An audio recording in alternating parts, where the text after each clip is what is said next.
Welcome back to another episode of Let's Go Hunt, the hunting podcast brought to you by Marty McFly and the DeLorean. Tonight we have Mike Gonsalves. We have to go back. Sam Alexander here for your lunch money. Vince H, Chicken Plucker, and I'm Dave Packard, and I have returned. We missed you I bet you did. so much. We did. Now, for everybody, just as a brief administrative note, for everybody who was trying to listen to us live or watch us live on Rumble, and then consequently also on YouTube, this whole last minute scramble was a consequence of Rumble being really dumb. And basically, it turns out you can't schedule a live stream on Rumble more than 24 hours ahead of time. But if you wait until exactly 24 hours ahead of time, or close enough to, and then it clocks over that 24-hour time, it cancels your stream. So he created it at 8:15 last night, and then we didn't start at 8:15. So Rumble was like, it's actually- "Oh, fuck you!" Because I created it at 8:15, but it like auto scheduled it for 8:10. Oh, So I don't know. All I have to say on that end is hopefully the new links go out, and I ended the other stream. So good grief. let's hope go we're on hunt for a YouTube. stream. Yeah, it's right. To go fishing in? Sure. go So that we hunting. can be anglers and catch fish in our fly rods, which I love Why fly are- rods, why by the are way, anglers called anglers because because you got to they're angle not- the rod. they're not geometrists.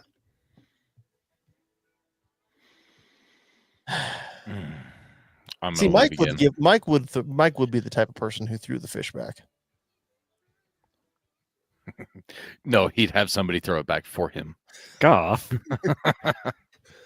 Hey, man, your bell's ringing. God. Hot hole. Speaking of this Garth, fish is slippery. If you could toss it back, please. speaking of Garth from AR-15 podcast, that dude needs to be on his own podcast more often. That seems I've like been It's listening- harvest, man. I know, but I've been listening to AR-15 podcast more here recently, and it's like I don't think I've ever actually heard him on there. It's Dooley and Joe. I'm thinking, well, I like Dooley and Joe, but I want to know where Mike's manservant is. Well, yeah, and if Joe's not there, then it's Dooley and Vince. Yeah, Oh, I they think had I've an been on there episode- more. They had an episode where we don't do this, but Dooley was running late, so Joe started the stream. It was just him for a while. I was like, oh, Mhm. I feel his pain. Yeah, There were some I think I times- listened to that. And Joe was like, "Well, I'm here on my own, and I sure hope Nick shows up soon because it's going to be weird if he doesn't." Well, there were some times early in this show, like early, where like Dave, back when your internet was really Oh iffy, yeah. and so like Mike would, oh, I gotta go piss or something. He'd run away, and then Dave's internet would fuck out, and it's like, oh shit. And I'm sure this happened. I'm sure this happened to you guys too, where it's like now I have to keep talking like there's somebody here to listen. Yeah. Um, So anybody got any questions? No, all right, good. Just crowd work. Raggle Fraggle said the thing. Thank you for your cervix. Totes adorbs. Yeah, so adorable. You're welcome. You're welcome for my. I would have perpetual pain joined, and but I would misery. have punched the drill sergeant. Oh, Oh shit! Oh, I thought we were There was talking a about. story I chicken saw. store.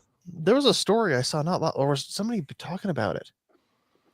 Oh fuck! I think somebody was talking about it with some guys I've gone shooting with before, where somebody recently actually did get in a fight with a DI and kicked the guy's ass. nice. Good for him. So they were like, "Oh shit!" The actual would have punched my drill sergeant guy. I would have joined, except I did and punched my drill sergeant, and then I got dishonorably Yeah, discharged. then I from got basic sent to training. Leavenworth. You know what? There's some respect for that guy. Kind of reminds me of that scene from Starship Troopers when Dizzy shows up and the DI's like, "What makes you think you're good enough?" And she like unzips her jacket and rips it off, and he's like, "Oh, all right, we're doing this." And then she like knocks him around a bit, but then he kicks her ass. That's pretty cool. I love that movie. Anyway, Never seen her. I mean, the only part of basic training that looked fun to me is when they give you a football helmet and the giant Q-tips. I didn't ever get to do football You didn't get helmet, to do and that? no, because I'm Air Force. That we weren't gonna football helmet and Q-tip anybody. We weren't Oh, shit, Marines. they did that stuff at the Air Force Academy. Yeah, because they Only to the cool ones. right. Like those ding dongs are going to be potential officers, and God, I'm they glad I also didn't join the don't Air have to. You know how disappointed I'd been if I joined the Air Force and I'm like, okay, I'm waiting for the giant Q-tip day. And I get all the way through and there's no giant Q-tip day. Like, motherfucker, my life has been a lie. Dude, Warrior Week in Air Force basic training was absolute joke. Just so stupid. I learned I know, I nothing think about you- being a warrior. I think you've told us they give you like 3 MREs and then steak Yeah. at the end of the day. Yeah. Yeah, you're right. And make you That's serve more watch. than that's more than I eat. Like, Oh, I Vince didn't would be eat like- all 3. That's way too much food. Yeah, Vince would be God like, damn. man, like, am I supposed to eat all this? Oh, Country Boy Guns in the chat says if you've never seen Diz, you're missing out. You know what? Maturing is growing up as a boy and loving Carmen, but maturing is realizing why Johnny should have picked Diz. Anyway, I mean, if he was Captain Kirk, he just would have boned the alien bugs and there would have been peace. dude, did you see what those things did to humans? I would not want to fuck one of those things. I mean, have you seen Captain Don't Kirk lie. go after everything that walks? That's I'm a just good trying to point. envision like a sexy brain bug now. Like you cut off its like brain sucking tool and then fuck the hole it comes out of. No, Okay. no. Whoa. That's not where I was going with This is that. Yeah, this is a family show. That's how you show dominance in the brain bug world. It's like, have you seen the any of you guys play the Mass Effect games? I No. tried. I couldn't get into them. Oh, then you won't get the joke. Then never mind. There's a YouTube edits where the captain, the main characters running around going, "Well, bang, okay," to different characters because the same Captain Kirk type thing. But if you'd ever played it, you wouldn't get the joke. So never mind. I guess you had to be there. You had to be there. Yeah. Bang, okay. You had to be there for the Mass Effect. That's what she said. Yeah, I got like 2 hours into that game and I just didn't get it. Into the first one. I downloaded all 3 for like $20. Oh, see, okay. This is one of those things for sure. God, what's the really like hunting video games right now? So I'll be brief. But if you were around to download all 3, yeah, no, that there are certain games that are like such timepieces for when they were made. You had to play it when it came out, and then the sequels in order. Because if you go back and play the first one now, it's so fucking clunky that you're just like, what the fuck? Like, this is basically unplayable and boring. But back in 2008 or whatever it came out, it was like, oh, this is fucking sweet. So anyway, Yeah, in 08, I'm sure it was a fantastic game, but when I tried Hey! to play it in like 2015, it didn't work so well. Dave, Dr. Theory guy says, now I know why it's afraid. And the whole time you're doing the brain bug, like, no, It's we're past afraid! This. yeah, we Oh. moved on. Dave, that was funny though. Dave, Yeah, you're back. I am back. You- Welcome I back, missed you, Dave. Oh yeah, it's. I planned on being back sooner, but shit has happened. So Shit has I will happened. I will discuss That later. that but- little asshole Murphy, wearing Yeah. his bright orange pumpkin suit, has strolled down the hill and spooked off all the animals. Yeah, I'm gonna get into some of that, Oh no! bro. Oh, I was just reading. Or no, is it somebody in our? No, it was. It was one of our listeners over in that the We Like Shooting Discord channel was talking about how he went up to glass and then some lady waved at him as she wandered on down the mountain. Like, oh, what the And ruined his hunt. Bro. what the fuck? Bitch ass. Oh man, do I have a story for you? Hey, let me ask real quick before we start story time. Can any of you guys see the Northern Lights right now? Yep. I'm in a basement, so no. I mean, they are visible from where I I'm in am a closet. outside. I'll be right back. I've never Hey, seen them. Vince, are you gonna come out of there someday? This fucking bitch. I know he he- just he- fucking left. I've been to Alaska a whole bunch of times, never got to see the Northern Lights. I'm not missing my chance now. I saw him this time. I saw him last year. Yeah, And some you last could year. Barely fucking see him, and then if you get your phone, You have out, to use put your it in the phone. night photo mode. Then they looked all bright and shit. But then I look at the photo, and I look at the real thing and go, "All right, so this one's fake as fuck." But that's how they actually visually appear. That's with a long exposure.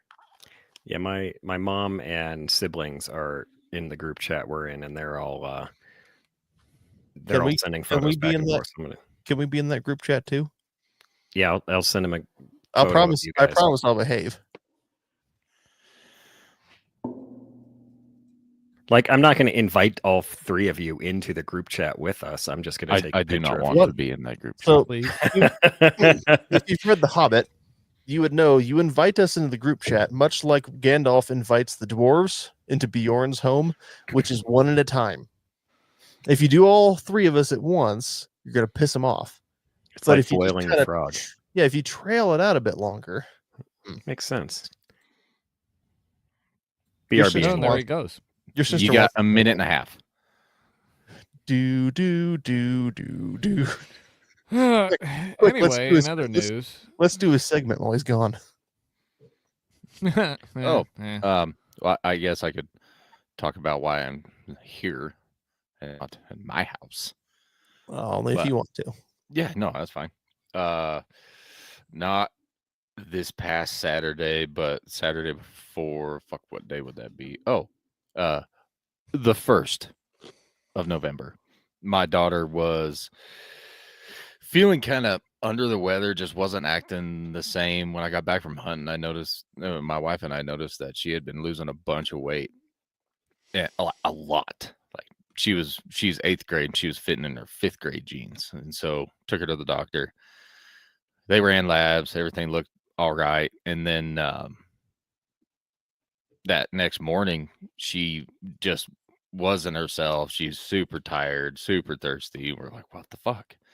So we texted doctor and was like, hey, did you hear back from the labs? And about half hour later, she said that we had to haul ass to the ER. So about 4 hours after that, she was on a plane ride to Children's in Colorado Springs. And she got diagnosed type 1 diabetes. She was in diabetic ketoacidosis. So it's pretty hairy there from the start, but they got her all lined out and everything. We got back here on Wednesday night last week. And we've been staying here, which has been nice because my parents are 3 blocks from the hospital where I am 30 miles. So, and we were in the hospital again last night, but anyway, so we're going through that. It was definitely not what we were thinking, but something else we got to do now. So she's doing good, acting fine, everything a lot better. So her appetite finally returned, which is awesome, especially now that we have to count carbs, because when you got type 1, you got to count carbs. And for her to dose her insulin right now, because she's not on a pump yet, she has to take it 15 minutes before she eats. But when she was in the hospital, her appetite was shit. So we never knew how much she was going to eat. So we're finally getting that kind of lined out and everything, but it's been a fucking shit show. She actually got type 1 from mono attacked her pancreas and smoked her insulin production. Fucking Jeez. weird. Guy I know who lives here in Springfield, he got strep and the strep attacked his pancreas. That's how he got type 1. Good Lord. So Fuck strep throat. That is my least favorite illness in the world. yeah, so get on antibiotics as soon as you get sick. But Yeah, no shit. Well, I am sorry that happened, but I'm glad she's doing better. oh yeah, Yeah, and man. when she got flown out, originally the helicopter, because we're so rural, we have to get flown out for fucking everything. Mm-hmm. They were originally going to send a helicopter, which made my wife a nervous fucking wreck because our daughter be on the chopper by herself. Well, helicopter is 3.5 hours out, and so they're like, well, we'll get a fixed wing. So they brought a plane down, and then my wife got to go with her. So that was nice. My wife fucking hated it, but Does she not like flying? oh fuck all. no. She's only been on one commercial flight, but she's flown 6 times. So those other 5 were flight for life. Oh, Yeah, for her. Yeah. Yeah, she's honestly, she could have rewards. So I've got the Flight for Life credit card. she's racking miles. it for miles.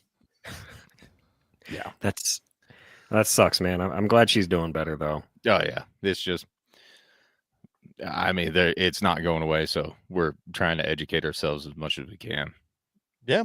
And You know, What's the- if I what's could get a the- credit card that gave me frequent flyer miles for like air evac, I Mhm. feel like that would be really useful. yeah, Like I don't go places, but it'd be nice to have like that saved up. Like, why don't you just Mhm. put that in this little pocket over here forever if I have to get on the air ambulance. You Which- get like a punch card. Your sixth flight is free. we have the flight insurance, so that's nice. That is Yeah. good. Yeah. My son's Those- teacher is fighting the insurance company because her son got flown out when he wrecked his dirt bike, and it was $123,000. Good Yep. lord. Those fucking helicopter rides are expensive. Yeah. So They yeah, are. we have the insurance. My parents actually get it for us every year for our anniversary. I'm like fucking mint. Damn. Yeah, no shit. So yeah, she got to take an ambulance from the hospital to the airport, land at the other airport, then an ambulance, which the ambulance in the Springs about got in a fucking wreck because somebody fucking cut off the ambulance. Well, it's Colorado Springs. What the Welcome fuck to do the they expect Springs. Dude, it sucks down here. up Motherfucker. there for him. Welcome to the rice fields. Yeah, except for it's just town. I stayed at Powers and Briargate, and that's all I would fucking drive around. Fuck everywhere else. Pretty much. Yeah. Was she at St. Francis? No, she was at Children's. Oh yeah, that Yeah. makes more sense actually. He said Oh. that, but you were out there staring at the sky. So My mom. Yeah. My bad. I couldn't see nothing, by the way, so that was a waste. Yeah, Dave's in here telling us, and then meanwhile Mike's just out there fucking drooling. Oh, he's out there like a moth, like staring at a Like flame. it's either out there drooling or in here drooling, one way or the other. I'm a drooler. well, I'm Like, glad it all worked out. Yeah. Life What's sucks. the- That what's little the- fucking Murphy dude. We need to find him and pin Let's- his ass to the wall. Let's shoot him.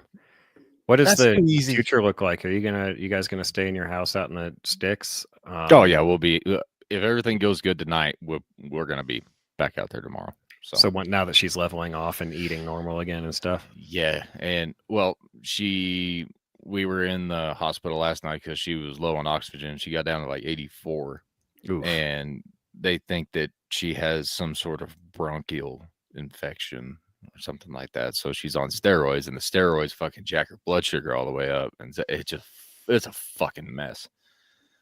But I know that type 1 it's a huge diagnosis, but it's also it's very manageable. and, Very, very. You can still go on and do just about everything else that you would Mhm. have wanted to. Yep. I'm just remembering back to so my first job when I turned 16, I worked at a summer camp in Texas, which is the only type 1 diabetic only summer camp in the world, called Camp Sweeney in Callisburg, Texas. And I worked in the kitchen. Every single one of those kids had their own exact dietary plan, and there was like 500 of them. Oof. And it Oh took- goddamn. yeah, it was very meticulous. It took a lot of time every day. And the one thing I just remember is that like the camp counselors did not have to be type 1 diabetic, and they used to go shoot up insulin to get high. What the fuck? What the fuck? I'm gonna do 9 units today. That's fucking weird, man. Yeah, that's what I remember. That's Yeah, they just it told is. you it was insulin, it was opium. It is manageable, but that's why I wasn't here last week. The week before that, I was on a mountain. So Was it a big mountain or a little mountain? I show you What because do you? I have a Anyway, Hang on. I'll show you because I have a He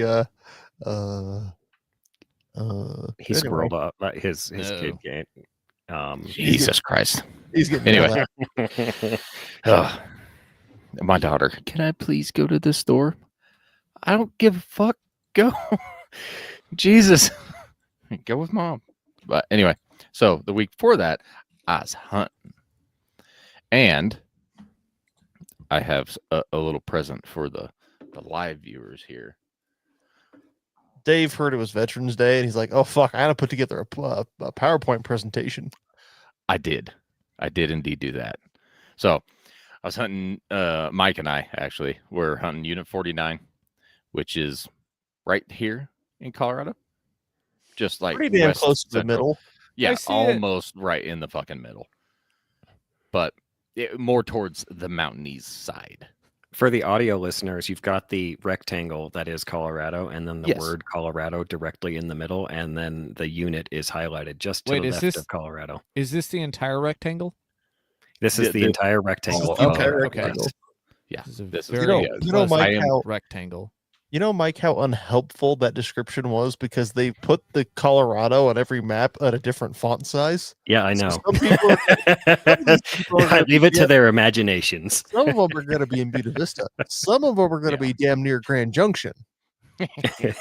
So, the Unit 49, it's about 40 miles long by 18 miles wide. It's about 20 miles wide at its widest point. We were camped on the east side of the Mosquito Range, about like the lower half part of it. So that's where we're camped. Our camp was about 10,500 feet in elevation, which is ironic because that's the highest place that we were the entire fucking trip. But there's our little camp. So we had a Kodiak tent, and then we had this little Walmart gazebo. That was our cook shack. And off Cook camera here, shack. we had our shitter shanty. And I right where found you're- that in poor taste to take a picture of. Just a little bit. You definitely Right should where your take a picture cursor of was that. pointed to the left of the fire pit Yeah. is where I camped. Like, I'm Yes, I'm sad you didn't take a picture of that. Didn't I mean- the shitter shanty? Yeah, before you used it, take a picture while it's clean. But I mean, come on, you gotta Oh, know yeah, all It's the clean every was- time. You just bury the bag after you're Like, if done. I'm looking, was- if I'm looking at an Airbnb or something, I want to see pictures of the bathroom. Oh, I faced it. I faced the door towards the trees, and I found this life hack. If you shit with the door open, you have way more room. And I'm like, this is like awesome. This is nature shitting, but comfy. And I just kept waiting for this terrifying moment that I saw Blaze Orange going through the trees. I'm like, oh no, they're gonna see me punching out a grumpus. But Look, Anyway. if that happens, you just have to assert dominance. yeah, You just Just like, Well, morning. wave your hands in the air, act like you're bigger than you actually are. well, we set up camp and then we decided to go driving around, and then we found this little dude, Is he dead? coyote, fucking gorgeous coyote. It's gorgeous coyote. Yeah, Thick, don't thick kill that coyote. one. Let him make little baby coyotes. He did not give a single fuck. Like, we drove. This was up towards the west side of our camp, and we were camped on a dead end road, and we were driving west just to go back because there's a trailhead back there, and see this coyote. We're like, son of a bitch, it's a fucking coyote. And then we look in the trees, and it's the biggest fucking hunting camp I've ever seen in my life. I bet you their tent was a 40 by 60. God damn. It was, and they had 3 of them. The big one was like the 40 by 60, but they had 3 tents. So it was a big ass outfitter that were there from like before archery and will be there all the way through the late season. So, but yeah, that's where he was. We got back to camp and we decided to take off on a road that goes to the north of our camp because there's a couple little clearings and hillsides that we wanted to take a peek at, and we were gathering firewood. So we drove up through there and we found a moose. A moose. And Yeah. you didn't kill it. No. 'Cause you know that you can personally tell the difference between a moose and an elk. Yes, I actually thought it was a fucking beef cow when I first saw it because I was like, I can oh, a see that. bovine. We were coming down a hill, and it's a steep fucking hill. No, officer, And- that's my free moose. Somebody write down free moose. I can't get to it right now. But there's this water crossing that it's posted that there's an illegal trail off to one side of it Deport it. because people had gone around the actual crossing, which is probably 6 foot deep in its deepest spot. And I'm like, okay, I understand. So yeah, we did not cross, but it had actually started snowing as we were headed back. And in this picture, you can kind of see the snow starting to fall a little bit. On our way back, found a couple clearings and made a game plan that we were going to park on the west end of a clearing, take a closed road to the east side. So one guy could watch the clearing and then the other guy could watch this. There's an open hillside to the east of that. So that was our game plan, but initial game plan, like plan A for opening morning. This is Thursday, by the way. This is 2 days before our season started Saturday. So just putzing around, trying to get a lay of the land, trying to find some fucking animals. But this was the snow coming back.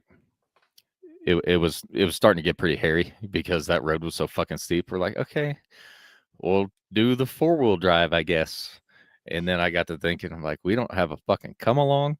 We don't have nothing that I told Sam to have. You're gonna be like, holy shit, that looks so stupid. I fucking swear. Hey, Sam. Like, call AJ. But yeah, so snow picked It would up. have been embarrassing if I had to come up there and dig you out with the Prado. I wouldn't have let that happen. I don't know. You would have scratched the VIN number off the truck and left it. But anyway, Where's the got truck? back to camp. Burned. We I got back could have to got you camp out. No. and made supper and made a plan for like what we wanted to look at the next day. And then we got up about 3:30 that morning and took off. We were running everywhere we went when it was dark. All we had were fog lights on. We weren't running our headlights, just trying to keep the light down. And if we did see animals, then we would turn lights on. Is But- is this picture at 3:30 in the morning? No. This is Okay. about 6:30, maybe a little after 6, something like that. But anyway, so where camp is right over here. The picture I'm showing now, it's the East Buffalo Peak. So this is the east side of the Mosquito Range, and we're towards the north of the peak for our camp. This is on Highway 285. Is this the So- range that Mike drove over? Mike was on the other side, Okay. Yeah. Well, but I- same general area. I started on one side and ended up on the other. Okay. Mhm. All right. Yeah. Sorry. So anyway, we're tootling along, and we decide to go take a look at a place called Chubb Park, which is at the very I know Chubb Yeah. Park. Yeah. Wait till I talk about Chubb Creek. So Get you Chubb wet. Park is at the very southeast corner of the unit. It's a big open park, about a mile wide and about 2.5 miles long. It's only 20 miles from our camp, but it takes us an hour to get there because our road that we're camped on is so fucking rough, and then dealing with all the traffic, and then another rough ass road to get down into there. Mm-hmm. So we drive down into Chubb Park, and there's a dirt road that runs Yeah. right through the middle of it. And then there's some 2 tracks that take off to the west that go kind of up the hill. Jeremiah says unit 80, no, unit 49. So north of 80. But we cut a set of tracks. Elk tracks. The first fucking elk sign that we had seen, and this is about 9:30 in the morning on Friday. So first sign that elk are in this unit at all was there, and we found a set of tracks, which is towards like the north end of Chubb Park. And while I'm looking at the tracks, I get out the binoculars and I look up the hill, and the entire fucking hill is covered in elk. I'm like, oh, okay. So we got a game plan here. There's a 2-track that's south of where we cut the tracks for the elk, and our new plan A was to drive up this 2-track, park, and then walk into the north to try and cut the elk off, like before daylight, to try to cut the elk off before they got up the mountain. We figured if they're still like making their way up the hill at 9:30, they didn't get up there before sunup. So that's our game plan. Got back to camp and walked down a closed road that was behind camp and found a set of deer tracks, the doe and fawn, and then found a set of fucking moose tracks like 200 feet from camp. Like, oh, well, that's fucking nice. So my worry went from bears to moose. Yeah. I would much rather, I think, tackle or fight with a fucking bear than a moose. So high alert there. But then this bitch showed up. Oh, look at that little Land Cruiser. It's so cute. It's a picture of Mike's Prado illuminating. He drove up the road With and every fucking light on. every fucking light on. You It could was see like him the sun was like coming up. 4 miles away. You're like, what the fuck is the whole convoy Yeah. coming? It was like fucking love subtle man. But Subtlety's not my thing. watched him struggle for a zipper for a full minute on his tent. He's got. It was on the other side. I was on the complete wrong side of the tent for that. It was on the side where the arrow is right now, and that's yeah. It was pretty fucking entertaining. It was we a were long drinking drive. beer. I were laughing. my stepdad Don. Wait, I should have mentioned this before. I was hunting with my stepdad Don, so I had a bull tag for Unit 49. He had a cow tag and a doe tag. Mike had a buck tag, so we could shoot pretty well anything with hooves besides moose in this unit. So, and I guess antelope. There was a shitload of them. But anyway, so Mike gets camp set up, and this is our heater in our tent, which is a Mr. Buddy heater. Well, I'll take note of that later, but it kept it fucking toasty warm. I was fucking sweating. But we ate supper, drank a few beers, kind of cussed and discussed game plans, and then opening morning. So we're up at 3:30 again. We drove into the south side of Chubb Park because the elk tracks were on the north end, so we drive in from the south side. That way we don't blow the elk out, and we can still get to our 2-track and hike up in there. Well, this picture shows elk at 4 o'clock in the morning in our fucking headlights because the elk moved way further south than what they were the day before. So we're like, fuck. See a bunch of cows, some calves, a few smaller bulls. And then I see one fucking 6x6, and his antlers are almost black with just little ivory tips at the top. And I point, and I'm like, I'd shoot that motherfucker. So we drive through the elk, we get all the way through them, drive all the way to the north end of Chubb Park, and wait for sunup, just in case, because the elk were bugling and cow calling all over the place when we were driving through them. And we knew that there was still elk in the bottom when we drove through. They hadn't all crossed. So we were hoping that they were still there and that we didn't fuck with them too much. Sun came up and drove back, and nothing was down in the bottom. So we went with our original plan. We came down from where we had crossed the tracks before, the day before, drove up this 2-track and parked right as we got into the trees because we knew the elk were close. So we're getting all our shit put on, and I hear fucking side-by-sides down on the dirt road in the bottom of Chubb Park. We're like, fuck, Don, we got to go. So we throw all of our shit on as fast as we can, and we haul balls up this road. And it was still frozen, so we had to stay on the road. We couldn't get into the grass because grass was too crunchy. And we get up to where there's a set of gates, and there's elk fucking all around us. We can hear them. We can smell them because they're still bugling. There's cows behind us. Our wind was good. So we're like, okay, we're fucking in them. And we knew that we couldn't cut them off the way that we were sitting. So we decided to go north from those gates and kind of loop back around. We went up north because the wind was out of the south. Went north, went up the hill, and then try to cut back towards the south to try to cut them off a little more. And by that time, they were already gone because elk have wings. I don't know if you know that, but they can fly up mountains. So little 3-mile jaunt on that one. It says 2.4 on here, but I forgot to click on X till we got to the gate. So didn't see anything.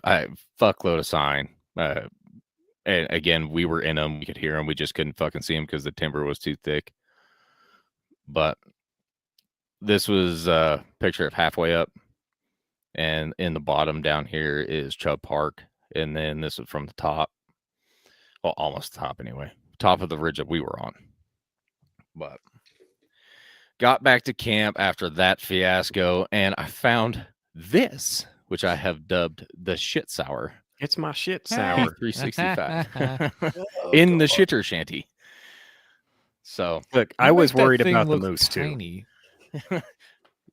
it's a tiny gun. I mean, the 365 is not a large gun. It's an actual 365, not like an XL or anything like that. Yeah, I've got an XL, but that thing looks itty bitty. Was it in the bucket?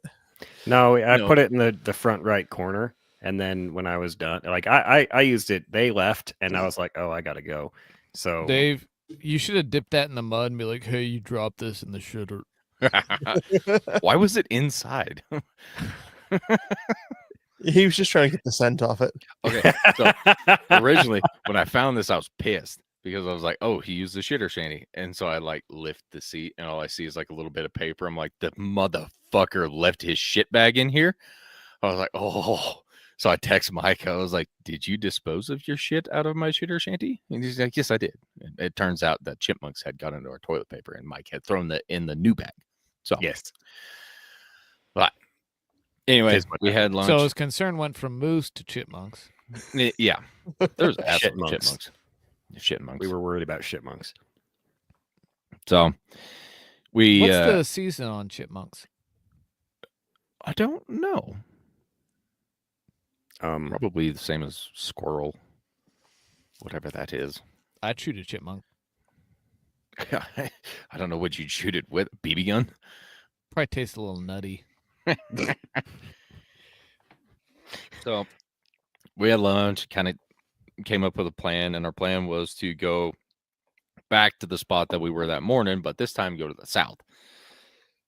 There's a closed road that goes from the gates that we had originally stopped at, and we walked down the closed road, and we had split up. I dropped Dawn about halfway off, and then I kept going a little further, and we were watching different clearings, and this is sitting in my little spot. I'm behind a bush. It doesn't look like I have a great view, but I did. So didn't hear anything until it was almost dark, and then we started hearing stuff. Heard a couple cows, and they didn't come down till well after dark. I mean, we were hiking back with headlamps pretty well. And so packed up, went back, ate supper. Mike showed us his cooler deer. Which I showed up, it was like 8 o'clock again by the time I got there. He's cooler deer. Yep. Yes. But anyway, let Mike use our other Mr. Buddy heater because his little buddy was shit. Yeah, the little buddy just would not stay lit, and Mhm. it has an auto shut off if it runs out of oxygen or if it detects too much carbon monoxide. And I'm really suspecting that it was just sucking up too much of the oxygen in the tent So it because saved when your I opened life. up, yeah, it did. Because when I opened up the windows and stuff, it ran a little bit better. So when he gave me his other Mr. Buddy, I went ahead and opened the flaps of the tent and like got some air flowing through there so that just in case, like zipping up the tent and sealing it all up was a terrible idea. So our plan to kill you failed. Yeah, because I'm a little smarter than that. Fuck. Just a little bit. It Sorry. was, it was funny because Maybe next year. Mike's like, look at my tent, and he pops out and like foing, and then it's all set up, and Dawn's like, yeah, that looks insulated. It's not. I Uh, mean, that's why you said bring extra blankets, so I did. I brought lots of blankets, and they more or less did their job. I almost think mean- the Japanese mattress pad would have been warmer on the ground instead of sleeping with the cold cot Probably. underneath. But without I the was heater, yeah. I was willing to try but To be fair, my little hot tent isn't insulated. Like, yeah, yours it's not insulated. You just use the little fire pit, the little fire with Mhm. the well, hell, fire mine's stove. open. Mine's basically open to the air because it's teepee tent. So like you get the edges of it close to the ground as you can, but the wind can whip in there. That's what the freaking cot Ooh. and then that's what the Mhm. cot and the sleeping pad and all the warm shit's for. Like Okay, that's fair. yeah, you don't run that stove like it won't run the whole night without sleeping in it. It's just like you get up in the morning, you like get up early, start a fire, and by the time you're getting up and ready to go, you're like, all right, it's freaking about 50, 60 degrees in here right now. Sweet. I will say that when we were running our Mr. Buddy in our tent, we did have a carbon monoxide detector with us. Yeah. That's a good So idea. we were running that regardless. But How never did went off. you run that? Was it a battery? Yeah, it's battery. Yeah, a little Okay. battery powered bastard. Yeah, pretty neat. I will get one of those for the next time that I use that little buddy. We'll see what happens. If it goes off, I'll know my problem. I want to go camping. So I forgot to mention that those side by sides that were coming up the road when we were getting ready, they got to our pickup and turned around, which I think was Good on them. fantastic. Yeah, Good yeah. on them. It's hunting etiquette. It means a different to everybody, but whenever I'm pulling into a spot and I see another vehicle, I back out and come up with another plan because somebody else was there first. So I'm not gonna fuck up their hunt or whatever. Yeah, I mentioned it last year. Like, I parked at the top of a road and started walking in, and a guy drove past us in his F-250. Yeah. And then had parked like 30 feet from my blind. What the fuck? And I was like, y'all going on up the road? And like, No, my blind's Well, I right got there. a blind right there. And he's like, oh. Oh, Oh my.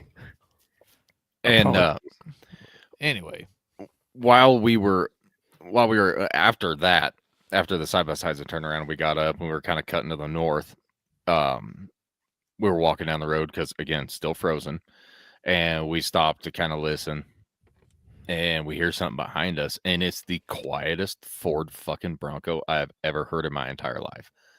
And all we heard was he was moving super fucking slow, never heard the motor, and just heard his tires on the rocks. That was it. And he saw us and he turned around and he drove back out, which I also thought was fantastic. now Which listen. brings me Listen. Everyone out there is missing the real benefit of running a hybrid vehicle when you're out hunting. Because He's under got a 5 miles point. an hour, it Mhm. makes Somebody- no noise. last year while I was archery, somebody was driving a fucking Tesla around up there. Ugh. I was surprised I didn't see a Tesla actually. Yeah. Go lift go buy that 2012 Toyota Prius. Go put a 3-inch lift on it with the roof rack and the lights, and under 5 miles an hour, it makes no noise. It's the road hunter's dream. That is actually the reason that I'll never put an exhaust on the Prado, because I don't want it louder for that exact reason. Driving around out road hunting in my dad's F-350 with a fucking catback on it, it's just rah, rah, rah, rah, rah, and I'm like, man, every fucking animal on the planet can hear this goddamn thing. Or my straight pipe diesel. Yeah. I heard Rah, my rah, wife rah. turn around from a mile. See, you But- could see me coming, but you couldn't hear me. So dude, I had an 01 Dodge that had glass packs, and we cut the catalytic converter out of, and I could hear that thing 3 miles away. I sold it. I sold it in 2019, and it's 2021, and I was out doing a run. I was working out, and I'm running down the road. I'm like, I hear my truck. I hear my truck. It's coming. 5 minutes later, it shows up, and I'm like, there it goes. I miss that truck. That was a good truck. So, Dave, No, continue. we came up with the game plan that we were going to do the same thing that we had done the night prior, which was go south of the gates, try to cut the elk off because they were apparently further south than what we thought. So, we came in from the north side of Chubb Park this time, but this time Chubb. we got down to like the very north end of the park and we stopped and we waited for daylight, and then this fucking side by side blows right fucking by us at like 5:30 in the morning, well before shooting light. Fucking light bars on, fucking haul ass, and I was like, "You son of a bitch!" And oh, I was fucking pissed because we're like, well, he drove through, we might as well follow him, and yeah, he blew every bit of the fucking elk out. So we drive up our 2-track, we go through with our plan. All the elk are already ahead of us. There's no point to even try to chase them up the fucking hill because we weren't going to catch them. So we called in the morning about 9:30, and I was fucking fuming on the way back to camp. And we got back to camp, and I took a nap, and that is the first time that I've taken a nap in like 15 years. So I woke up from a nap. And Did it got done with reorient reality for you? Yeah, got done with my bitch fest, and I did a little e-scouting, and I was like, "Hey, there's a clearing north of where we had been trying to hunt, and there's a little 2-track driving right up into it." Like, okay, so we get down there, and I'll make a game plan for that evening to drive up, and we're gonna hunt this clearing. Well, we get there, and there's a set of gates because it's a campground, but there's no campers in it. So we're like, oh, it's closed.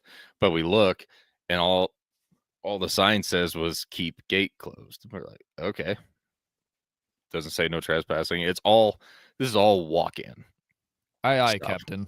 Yeah. So open the gate and then pull through and then shut the gate. Okay.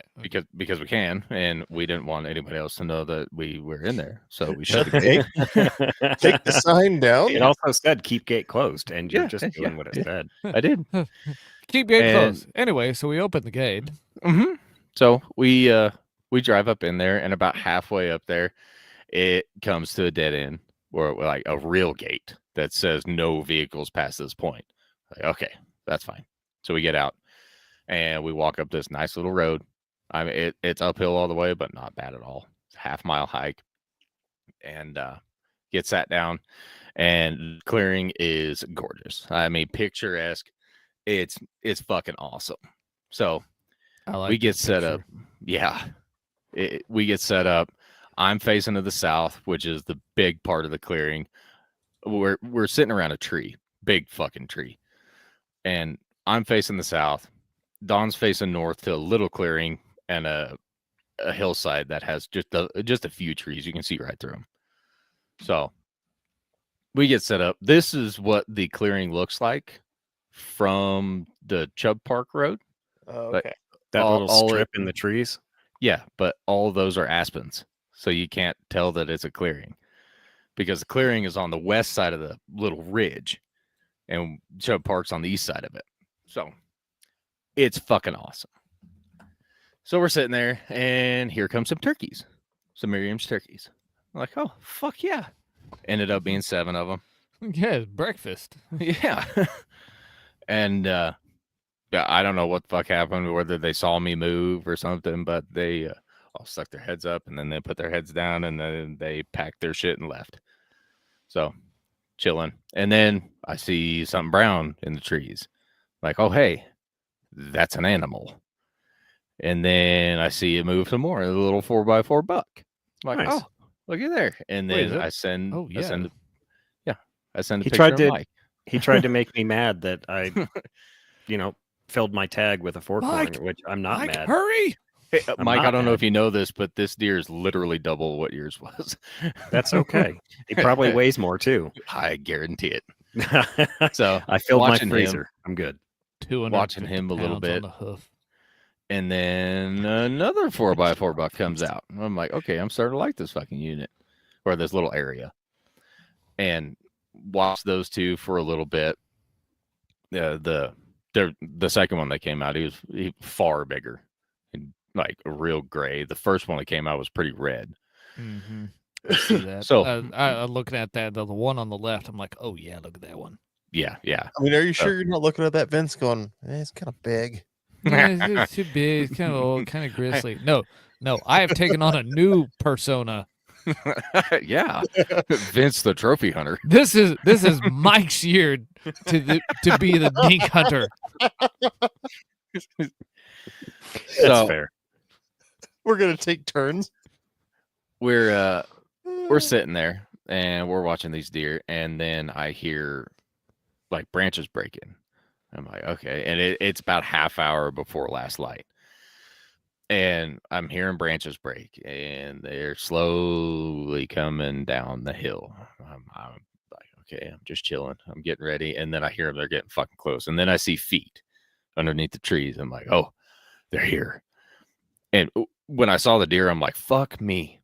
Because my dad had always told me that if you see deer, elk aren't going to be there because they just assume shit on each other. I'm like, fuck, prove them wrong, prove them wrong, prove them wrong. And out pops a fucking spike bull. I'm like, fuck, there's elk. And we'll go back to this picture where I've got my rifle, and there's a tree back over here in the distance. And that was about as far as the elk were, 60 yards. Damn. So spike bull comes out, and followed by a few cows, a couple calves, and then a little 4x4 comes out. I'm like, oh, there's some more. And then a few more cows and calves come out, and they're all milling around. There are about 20 of them. And the closest they got was 56.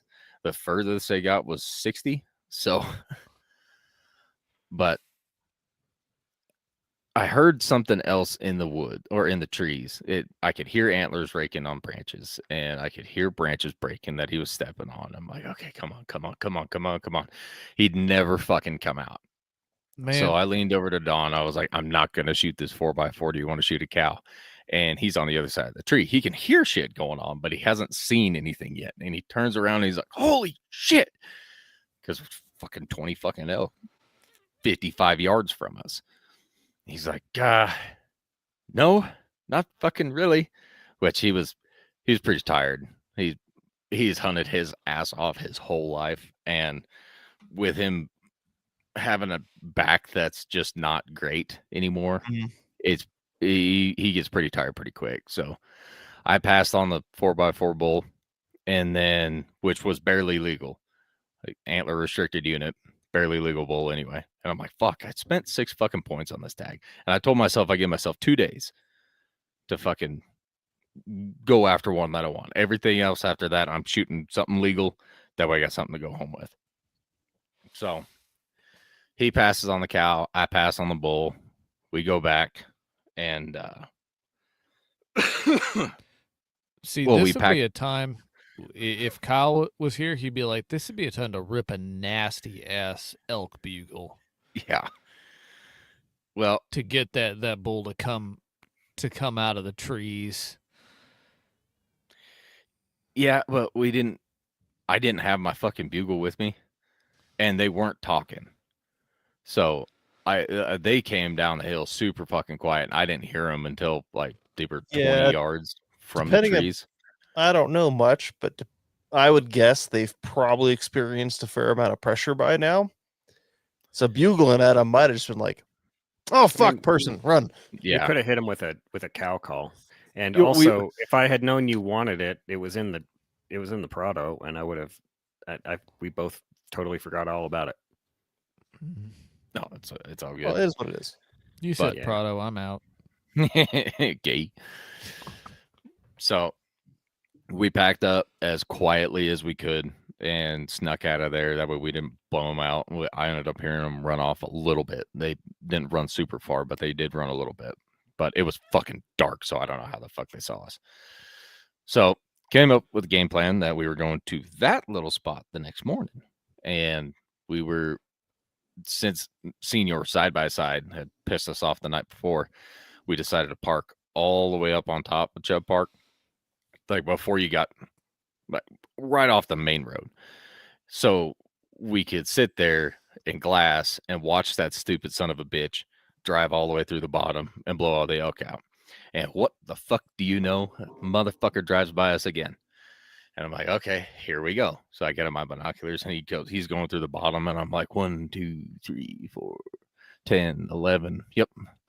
12 elk that he blew out. Like just that I saw in his headlights. It's like, you stupid son of a bitch. You would think that you wouldn't do this shit. But the driving by us, fucking drives me crazy. It's like, we didn't get up at 3:30 in the morning for fucking nothing, bud. I know it's public land, but goddamn, do you not want to shoot an elk too? It's So- the same people running around in the springs with their fucking brights on and cutting off ambulances. Just no social awareness, no awareness of other people. I may It's also a little bit of the, I have a hammer, so every problem is a nail. Yep. Yeah. I He have a bought a side-by-side. side by side, so yeah, he full gonna send. goddamn use it. Yeah, And Well, to be he fair, was- when I was passing people on that 2-track on the Forest Service road, where you guys told me to go up that road, and then there was that campsite at the top as the road curves to the right, and I could Yeah. sit up there and watch those clearings. It's Mhm. exactly what I did. I passed a whole bunch of people getting out, unpacking their gear and shit, and maybe I busted some elk for them too. But like I was, it's a public road, and I'm Yeah. on my way up to a separate location. I understand that, but was it like before sunup? Oh yeah, well Oh. before this. I left like Well. 20 minutes after you guys did Oh, okay. because I couldn't sleep anyway. Oh well, So damn, Mike. What an asshole. fucking brick. I- So we If I had known, but we come up with plan for in the morning that we're gonna go to that spot again. And we watch the guy drive through and it gets light and we drive down to the bottom just to check and see if there's anything left in the bottom of Chubb Park that hasn't made it to the trees yet. We drive all the way to the south and there's a 2-track that's called McGee Gulch, and it actually drives it will go all the way through from Chubb Park all the way into where Mike was hunting. But it is a rough son of a bitch even in the daytime. So it's pretty much side by side only, or unless you have like something on 35s. 35s would clear it, but a normal average pickup, you're gonna scratch some shit getting through there. So McGee Gulch is down towards the south end, and we're pulling down there, and we see a 5x5 and a cow that are right off the road. I'm like, oh fuck, they're about 400 yards. And so we stop and I look and they're already headed out. Like they weren't busted by us or anything, but they're headed up towards the trees. And I look and there's a fucking firing line of 7 guys sitting on McGee Gulch. I was like, those motherfuckers were in the right place at the right time. And then all hell broke loose. Just, and I'm like, fuck, wait, just in case they fucking turn around and run back towards us. And no, they did not. So we're like, well, we're not going up that road because I don't He want to get gone. fucking shot. So we turned around, went back to our little spot, Don decided to wait in the pickup because he's pretty fucking tired. So I hike up into the clearing and I'm set up. Gorgeous morning. And I hear a shot come from below me. And I'm like, fuck, did Don shoot one? And we had little two-way radios. And so I'm like on the radio, I'm like, did you get one? And nothing. Fucking radios didn't work worth a shit. And so I knew that a shot come from down there. So I knew the elk would be headed up. So I just hold tight. And there's one cow that came up. And on the east side of that clearing, there's a fence line. She hit the fence line. She was running up and down it, took off. And then she showed back up and jumped the fence and fucking shagged ass. I'm like, okay. And then I hear a shot from above me. And I was like, oh, fuck. Maybe it'll push him down. So I hold tight again. Nothing happens. My wind changes and all my wind goes straight to the fucking, to the clearing. I'm like, well, I might as well pack up. So I packed up all quiet and everything. And I'm walking back down the road and I get back to the pickup. Don's not in the pickup. I was like, he fucking shot one. And so I start looking around like I'm putting my rifle up, start getting ready to pack some fucking elk. And then I look up the road and here comes Don coming down the road. I'm like, how the fuck did I miss you? He thought that I shot when I heard the shot up above me and I thought he shot. And so when he went up, he saw elk run in front of him. He saw, like, I'm pretty sure it was 4 cows, but they were on the fucking move through the trees. So he went up and he hit the fence line going to this little area and he walked up the fence line. Well, I was on the 2-track, so we just went whoop, right past each other. Never saw each other, never heard each other, nothing. So we decided to, since he had walked up that fence line, he realized that it was the fucking elk highway. It is fucking wide on the fence line, everything. And once you get to the corner, and once you get to the clearing, there's a fence line on the other side that the elk had come down from the night before. And this motherfucker is, it's like a ski lift. It's that open. So, you know, we make it. Me with my Oklahoma sensibilities, if I see cow elk run in front of me and I've got a cow tag, I have a hard time going, oh no, I think I'll go do something else. But also having shot 2 deer at once and having to deal with that chore. And if Buddy A, I believe, has shot an elk, do I really want to shoot problem number 2? Yeah. Anyway. Well, so after Don had told me that he had discovered this fence line, I forgot to mention when I was originally walking up there, I had found a fresh puddle of piss and there was elk talking in front of me. And I mean, a puddle. It had not soaked into the ground yet. Still fucking puddle of piss. So I'm like, there's fucking elk like right in fucking front of me. So do all that happy stuff. And then, what? Hold on. So we have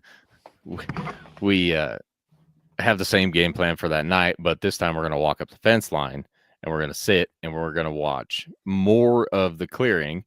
And then I'll watch the fence line on the other side of the clearing to see if the elk come down. And the wind was fucking whipping.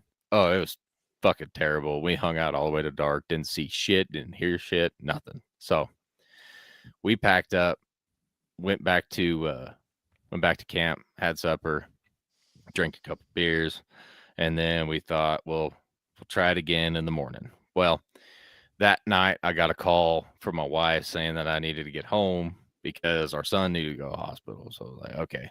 Well, he had to be in the Springs sometime that week. I'm like, okay. Well, she didn't know what day. It could have been the next day. It could have been Saturday. She didn't know. But I'm like, well, okay, we'll make a plan. We'll get home. So we're going to hunt the morning regardless.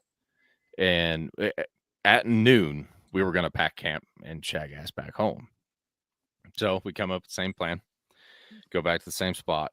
But we were going to come in from the south side. We were going to wait for daylight. That way we could drive all the way through Chubb Park come daylight. And we parked. This is where we first blew the elk out, like opening morning.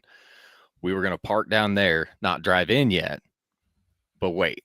So we parked down there, and Mr. Side by Side, since he was coming in from the north, he wasn't going to fuck with us. So we're sitting there, 5 o'clock in the morning. Here comes a fucking pickup right on fucking by us. And every time somebody's coming up on us, we hit our brakes just so they know that somebody's in that fucking pickup. And nope, fucking like, you son of a bitch. So we wait. And about 20 minutes before daylight, here comes another pickup. I'd say pickup. It was a Honda fucking Ridgeline. And we hit our brake, drives right by us, goes a quarter of a mile, stops, and parks. And we're like, you cock suckers. Oh, fuck, was pissed.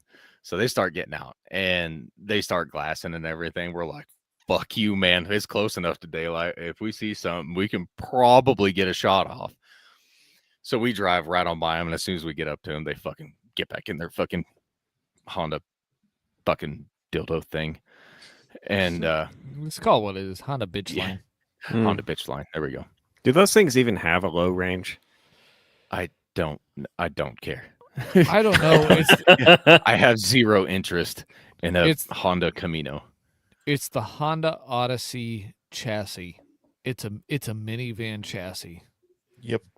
If you talk to anybody who runs like a small or compact pickup, like it, the Honda Ridgeline is the #1 selling compact pickup in America, and that is just a terrible, terrible thing. So we drive back by that stupid son of a bitch. We're like, fuck you, man. And the first pickup had blown all the fucking elk out of the bottom. We just knew it. So we're putzing along. We're headed up to our little fucking spot, our little clearing. And I look down in the bottom of Chubb Park and I see a cow. I'm like, Dawn, there's a cow. And they're probably 300 where she is. And so I'm looking at this cow and I'm like, oh yeah, hop out, fucking shoot that thing. So he's getting his shit ready, and then here comes a fucking 5x5 bull. I'm like, oh fuck yeah. So I jump out, I start getting my shit ready, and I pull out my fucking rangefinder and I put it up to my eye backwards. I'm fucking flustering around trying to get shit ready, and I range them. They're about 480. I'm like, fuck, okay. So I get lined out, and they're fucking lined up. So the 5x5's in the back, or in like closer to me, and then the cow is behind it. I'm like, well, it's not a great shot, but we have both tags. So, and then I look at the cow, it's a fucking spike bull. And I'm like, oh, that's a fucking spike, don't shoot it. Yeah. So That ain't no cow. and by that time they had started taking off again. So we jump back in the pickup and we go hauling ass, and we try to cut them off. And we park at a tree. Dawn stays at the pickup, and I walk out there, and I'm out here in the bottom of Chubb Park, and there's a little ridge in between us, and I'm walking real nice and gentle, slow. I mean, I was in a hurry, but I was being deliberate where I put my foot, so I didn't have to crunchy grass and shit. So I get up to the top of this ridge, and I can't fucking find the elk. I'm like, where the fuck did they go? They should be right in fucking front of me. I look, and it turns out they're 1,000 yards to the east, like where none of the elk have gone thus far this season. They usually run from east to west. Well, this time they're running west to east. So they're back up over here. I shag ass back to the pickup. I'm like, Tom, we gotta fucking go. They're almost to the road. So we're hauling ass. The fucking goddamn ridge line was in front of us. It wouldn't let us pass. Wouldn't let us get around. We were on the move. Like, they had no fucking idea that there was elk out there. But anyway, we couldn't get around, and we said, fuck it. By the time we would have got up to those elk, they would have been way up the fucking hill anyway. So we go back to our little clearing, and we get to the set of gates that's down on the bottom. Open the gates, go in there, and there's that cocksucking first pickup that drove by us that morning. I was like, you son of a bitch. So we didn't go through there. We didn't blow his hunt out or anything like that. Turned around, drove back out, but You let the air out of his front tires? no, hashtag casual evil. I tied the gate chains in a knot. Not Not that he couldn't get out, but he Just had to enough stand for outside annoyance. in 9 degrees a little bit longer than he wanted to. Just fuck that guy. So we drove around the rest of the morning, and we were talking before the show about like hikers and shit like that. We drove up one ridge, and it's a fucking huge ridge. You can see all kinds of shit once you get out on top of it. And Dawn parks, I walk out, and I'm walking up this little trail, and it's like 100 yards to the top of the trail from where the parking lot is. So I get up there and I'm glassing, and then I hear fucking car door slamming and some gal fucking hooping and hollering and shit down in there. And I guess Dawn was telling them, "Is like, you guys know it's fucking hunting season, right?" They're like, "Yeah, so." And he's like, Shut the fuck up. You're gonna walk through here without any orange on?" Like, yeah. We're like, oh, okay. Jesus. So here they come up the fucking trail, and then they go down the trail, down the ridge, and just she's louder and shit. Like, oh my god, look how beautiful it is. Hey, it's my And free yuppie. So They're all free. we Jeez. I got done Nah, glassing because everywhere I looked there was fucking orange. Drive me fucking crazy. And a bunch of people have been backing up like as we're driving through the unit. So we hunt all the way back, and like right before we got back to camp, we found a doe and a fawn. And I was like, Don, you want to shoot that doe? And I mean, I shit you not, we could have stabbed it. It was that fucking close to the pickup, and they're just standing there. And he's like, nah, I don't want to shoot that doe, because if I shoot that doe, that little dude's probably not going to make it. I'm like, okay, yeah, that's fair. And yeah, he can get that tag every fucking year, so it's not like we're out Yeah. anything. And we've got two deer tags come December, and he's got an antelope tag out here, so it's not like we're like just fucking out of meat this year. So we get back to camp, pack everything up, and our neighbors across the way had caught us as we were headed out, because you make a lot of fucking friends when you have a trailer hooked on and all your shit's on it as you're headed out of a hunting unit. Yep. Did you get lucky? Nope. Oh, did you see any? Yeah. Yeah. We talked to one guy, and he actually lived in Fairplay, which is, I shit you not, 10 miles away from where we were camped. And he's like, yeah, I've been hunting in here. I've been walking around the last 4 hours. And we're like, yeah, there's no fucking elk in here. You got to go to Chubb Park. And he's like, where's Chubb Park? We're like, you're from fucking Fairplay and you don't know where Chubb Park is? But, okay. So we catch our neighbors, and it's husband, wife, and their little daughter, who was probably 4. And the wife had a cow tag. She burned 7 points on a fucking cow tag. So she put in for 7 years to get a cow tag. I'm like, oh my God. Now I don't feel so bad. But we told them where the elk were. And they're like, we were wondering where you guys went, because every time we got up, you guys were gone. I was like, yeah, we're out of here at 4. And she's like, oh yeah, I'm not getting up that early. I was like, okay, then you're not going to get in the fucking elk. So we got out of there, got back home.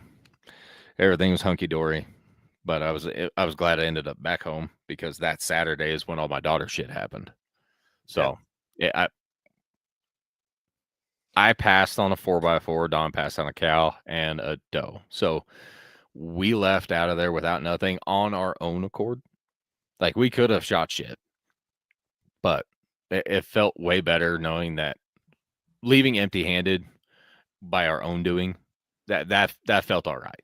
It's not like we didn't see shit or we missed shots or whatever. We knew as soon as we passed that shit up, we're like, probably should have shot those, but yeah, it's okay. So No, that's how it goes. I didn't find out until fucking we were headed out of there that unit, which takes 11 points for first season, 6 points for second season, which was what I was hunting, is not antler restricted. Didn't we talk about this like 3 or 4 weeks ago when I looked it up on the game brochure and pointed that out? Because you said that you were point restricted, and I was like, no, we talked about this. In my head, I was when you said that about an hour ago. So you I could have don't shot recall that. a spike. You could have shot a I could have. Yeah. My point is, since it's not antler restricted, why in the fuck does it take 11 points to draw a first season tag? To shoot a fucking spike? How are they going to get big enough to be worth an 11-point fucking tag? And I'm not a fucking trophy hunter. I would like something nice, but when I said that the first 2 days I was going to pick out something that I wanted, it was all I had was a minimum of a 6x6. Like it doesn't have to be some fucking giant ass Boone and Crockett, nothing like that world record. No, I want 6 points on each antler. That's all I wanted. Even if it was small, that's fine. We only saw one fucking 6x6 the entire time up there. So next year, when I get my 6-point tag, I'm learning. I'm taking note mentally. I'm taking note of all of this. Like that clearing seems to be the place to go, bro. Okay, so there's another thing that I wanted to touch on a little bit, not about my hunt, but just hunting in general. And guys that post their pictures online, it's like, yeah, Unit 51 bull did great, whatever, and then they get fucking flamed in the comments about blowing out elk spots. Like, who fucking cares? Everybody has fucking OnX and Google Earth. They can do the same e-scouting that we do. So it's not like I don't there's think no there's honey holes anymore. I was about to say I don't think there's an elk spot anymore. No, there's not. So it's There's like, I no want to talk about it. There's no unfilled corners of the map. I'm not gonna draw that fucking tag for 6 more fucking years, maybe, depending on if we can still hunt fucking elk or not. But is the clearing that you were showing? Is that the one that, like, when you're looking at OnX, the national forest is on a corner, and then yep, that's it. Okay, yep, that's it. So Sam, I think the weird thing is the unfilled corners of the map are all now private land. Pretty much. That's the fence line that you guys were looking at, the big wide fence line. That's the fence line between the state wildlife or the state trust land and the national forest. Okay. Yeah, it's state trust lands with public hunting access on it. So technically it is private, but since it's a school section, they open it up and then you can go in there and hunt yibda yabda. But I don't care if I'm blowing that fucking area out. We had to find the elk. I will say the weather played a big factor in it. Like there was no snowpack on the peaks. So there was nothing to push the elk down from way the fuck up high, which is I know where the fucking big shit was. We were not set up and I did not have the backup to like actually go up fucking high and spend a night up there and get into the elk and all that shit. So, and I'm kind of glad that I didn't because I had to come home early anyway. But yeah, I'd hunt that unit again, but probably a different season. Another thing that was weird, we didn't see a single fucking game warden, not one. And there were 25 camps off our little 6 mile road. Any fucking flat spot, there was a camper or a tent. The 6 miles in from 285 to where we were camping? Yeah. Yeah. I've been hunting in Oklahoma for 13 years. I have seen one game warden. He was sitting in an obvious spot on the opening weekend of dove season. That's it. I got checked by the same game warden that checked us a couple of years ago, Sam. When I was dove hunting. Now, almost. Was it 3 years? Yeah. I mean, it will be in January, I think. Yeah, he came out, checked the shotgun. You know, he did game warden things. Gay. 3 years in a row, I was hunting the single biggest piece of public land in Oklahoma. Not once did I see a game warden on it. Yeah. Or anything that looked like a game warden. So my stepdad had hunted the same unit that we were in last year in third season, and there was fucking 6 of them set up in the bottom. So he was surprised as shit that there wasn't a fucking game warden. But I don't know. Maybe they were all elsewhere. Back to the whole hunt etiquette thing. I know they'll never fucking hear it, but those guys on the side by sides that found our blue fucking Ford pickup and the Bronco that turned around that was up top. Thank you for being courteous. I know you didn't have to, but you did anyway. I appreciate it. To the guy on the other fucking side by side, he can suck dick with his butthole. I've never wanted to slash tires so fucking bad in my life than I did that motherfucker, but I didn't. So, and I know to Mike's point, it's public land, public road, whatever, but fuck. Side by side, suck dick with your butthole. Bronco, You're cool. slash your tires. Honda Ridgeline, my condolences. Fuck All right, you, so fuck you. You're cool. Fuck you, I'm out. So what? You guys told me to go up that road, so I went up that road. I didn't think Mhm. nothing of it. Was I pissing people off, do you think? It could have been. I mean, I wasn't there. So anytime that I'm pulling into a spot, especially out here, which out here is really fucking easy to see if somebody's fucking hunting in it. I don't like hunting with other people. So I want to be by myself anyway. So if there's somebody else in a spot, I'm like, yeah, well, I guess I'll go do fucking something else. Yeah. I try to be as courteous as I can.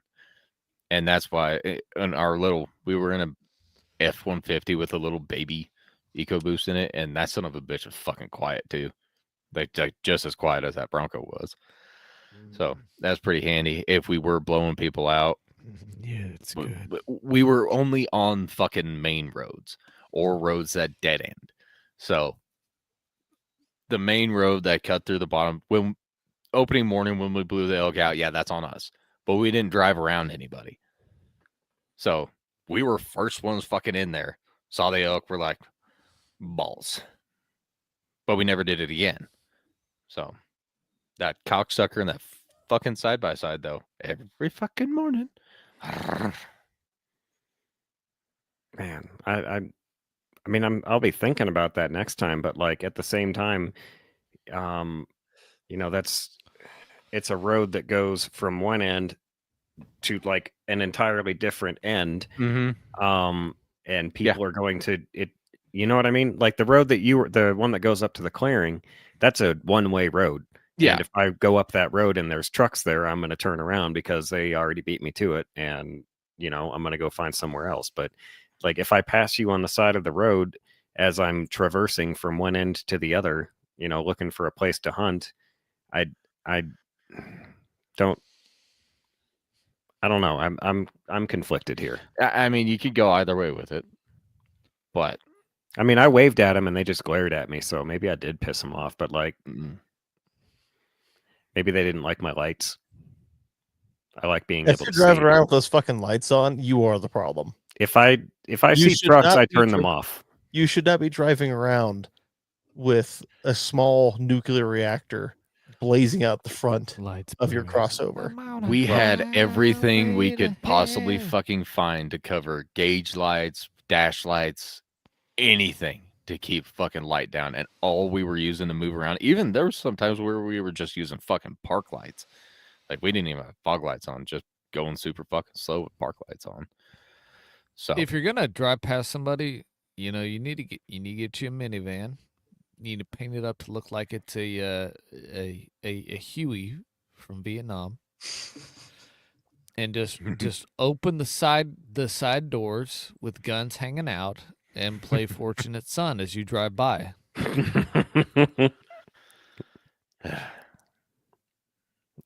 Yeah, then they'll just assume you're a stoner, not a hunter. Fucking hippies. How do you I will go say- from a Vietnam War song to stoner? I don't see that. Because everyone was doing drugs in the 60s. Man, you were alive back then. You knew how it was. Oh, fuck off. He got you. That's you. Dude, even the You are fucking them soldiers in now. Vietnam were doing drugs then. One other thing trees, that man. I wanted to touch on. We only hunted the southeast part of that unit, but there was a lot more unit that we could have hunted, and I had some waypoints that we could have looked at, but it was really hard to leave the elk that we knew were there instead of burn a day, go to the other side of the hill. That takes fucking 6 hours to get there because it's fucking terrible. Yeah, that's. I mean, we did what we could. if you know they're there, I mean, It's really fucking hard to leave them if you know that they're fucking there. Like, why would you That leave was- the fucking elk? That Right, was you me hunt- last year with that Mhm. fucking bull I was calling to, but they had 7 again. They had fucking multiple guys in there hunting that drainage. It's like, well, I can just fucking camp in here and be a dick, I suppose, or go try the other end. Well, that was my really long story about getting nothing, but it was fun. The slideshow was good. I like the Yeah. slideshow. And it's encouraging. I liked the shit sour in there. If you want to see the slideshow, you can jump on our YouTube or our Rumble and rewatch this episode. I mean, Yeah, but don't watch the false start that happened before this one. Mostly, it was just like helping me keep on track with my hunting story, and I also have mostly. 3 pages of notes. So Oh God, no knowledge. He's prepared. no, this is I know this is definitely Let's Go Dave tonight, but Mostly, you you guys just made miss me me. miss Well, camping. you've been gone for 2 weeks and you've had shit to talk about. So Yeah. like, I mean, the shit I got to talk about, I can do in 10 minutes. No, you can't. I mean, I can. I just You've never won't. said anything. You lie. I was just so fucking happy that we were in the fucking elk. I mean, we were 100% bow range of elk. Now that's what I learned that the first archery elk season. James is like, dude, we saw elk. That means we were successful. Mhm. At a certain like up to a certain point, like that's a successful hunt because we actually saw the animals we were after. We weren't just fucking putzing around seeing nothing all day. Yeah, like the I mean, times I I've had- hunted the 4th season tag up in Unit 3 and seen nothing the whole time. When we were sitting by that tree and all the elk were around, I was like, I can't talk to Don because the elk will fucking spook. So I hope when he hears my safety go off, he'll know the shit's about to get real. And he's like, I heard your safety go off. So, and I mean, crosshairs on that little 4x4, but I was like, fuck, man, this is the second day. I don't want to shoot a little fucking. And they always say, don't pass up on the first day what you would be happy with on the last, which I Yeah. understand. But fuck me. 6 years, draw this tag. I'm like, I'm not going to burn it on a 4x4 second day. It's almost as if man was meant to traverse the earth and hunt whatever animal wanders in front of him every 3 to 7 weeks. So, speaking of traversing the earth and the road that goes from one end to the other, I want to correct something because I got a text from Fish Squeezer and he's like, dude, just because it's a forest road doesn't mean you can trespass. And I was like, it wasn't trespassing. There were signs on both sides that said, respect private land, stay on the road. So it was cool.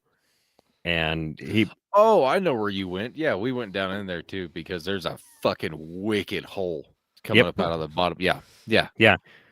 right, like, you know, that rancher's land right at the edge of 287 at the end of that road. Yeah. And so, you know, I was talking about that a couple weeks ago, and so he texted me about that, and I wanted to set the record straight that yes, it did have an easement through it, and you can't just go running through private land because it's a Forest Service road. It's got to be a county road or a state highway unless it's got an easement through it. And it seems like It the did. easements up there pretty much have the It said signs that stay on say- road. Yeah. Yeah. So, you know, I told him I was good there, and he's like, well, you didn't say that. And I was like, oh, shit. You're right. I should say that. I should mention that. So I did want to make that correction that, yes, it was an easement, and you should be looking for easements and not just trundling through private land because it's a Forest Service road. Yeah. So, yeah. It's not even a Forest Service road. That's 7 Mile Creek Road. So The one it's that an I would- actual. It's a county road. It's The- just not maintained. The one you year-round. told me to go up and then Yeah, come the back one that you down. went. Yeah, Okay. that drove through private land. Well, I figured because I saw all these trucks coming up that road and I saw the private land at the end of it. And I was like, well, if they're all coming up through that private land, there's got to be a reason why. So I went down to investigate, fully prepared to turn around and drive my ass back for 2 hours. But it said stay on road. So I was like, okay, stay on road. So next year, I think I may steal your entire plan there and just go straight to that clearing. You Dude, would. I would. It's a half-mile hike in. It's on a 2-track. It's not a bad hike at all. Like at all. This sounds real good. I will definitely give it a shot. I was just looking while you're talking though. The third season tag I could get with 6 points. Also, it turns out I could have gotten a 5 point, but there's fewer tags obviously in third season. What's the cost? What's the pro con of getting third season over second season? So third season is a little later. So the snow will hopefully hit by then and push animals down. Third season is actually when they start getting down into South Park and they'll go to Antero Reservoir to get water. So they'll cross 285 all the time. And fourth season only takes 3 points, 3 points to draw a bull tag. Third season's 4 points. But that's when you see a bunch of elk. So Now, what's when the the con? snow hits, the snow fucking hits. So if you're not set up to drive around in 1.5 feet of snow all the fucking time or hike through 1.5 feet of snow, that's where your issue will lie.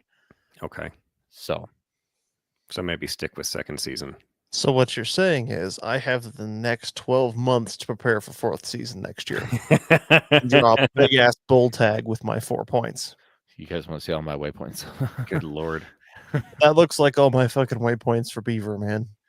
Yeah. Are So, there any Mike other was, places to camp Oh, there's- near that location? Oh, so funny thing is, we thought that it was like $14 a night to stay in this campground. It's not. It's free. You can just stay there. Off season, yeah, It- probably. The gate is right here, and we were right fucking there. Yeah, but I would I mean, wouldn't you bust the fucking elk out if you're camping right fucking there? They'd be like, That's "Oh, what I shit, was we thinking." keep going past here every morning and it smells like people shit, so we're moving Yeah. on." Yeah. Yeah, you'd have to be.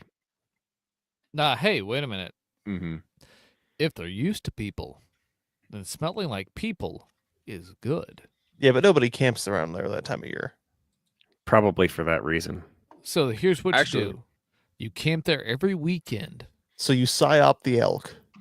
Indeed. And then one day you just BAM! Just Oh, one stupid thing about that when COVID was going on, the camping went through the fucking roof, Yep. because everybody was fucking locked up, and then they could go quarantine at their camper. Well, that campground had got overrun, and people were tearing the fuck out of it with 4-wheelers and pickups and just tearing everything up. So you could not step off the road or like out of their little easement. Like they said, no foot traffic in this grass just because they're trying to restore it. So I think that might be a reason why there wasn't a bunch of camps in there. Mm. But once you got up past the gate where we started walking, everything was hunky fucking dory. I'm intrigued by all of this. I'm Mhm. gonna have to go check it out next summer. It's stupid easy to get to. So and I don't care if anybody steals my spot. There's no spots anymore. So Nope. have at it. Unless you're hunting beaver. Good fucking luck, sir. If you're hunting uh, beaver, you there's do lots of you. spots. Oh, I did find a shitload of beaver lodges. And nobody fucking hunts them, so it's like free meat. Yeah, and in the moosiest fucking part of this unit too. Like goddamn moosey. Because on that Friday we drove up Weston Pass, which is a road that's on the north end of the unit that will cross the Mosquito Range and come down into Granite, Leadville, all that happy shit. And that road was rougher than fuck. It was taking us forever. I was like, Don, we can just fucking turn around. It's fine. Fuck, load a beaver sign. Mm-hmm. Were they on Chub Creek? Probably. No, they were up. Chubby Named beaver. beavers on Chub Creek. Look at them chubby cheeks. I don't even know. What fucking. Oh, it's the South Fork of the South Platte River. Oh, okay. fuck yeah. All through Yeah. there. Yeah. Yep. Where is that in, like, where can I zoom in on that from the... Do you want me to show you? Yes, please. So, here's where camp was. This is Weston Pass Road.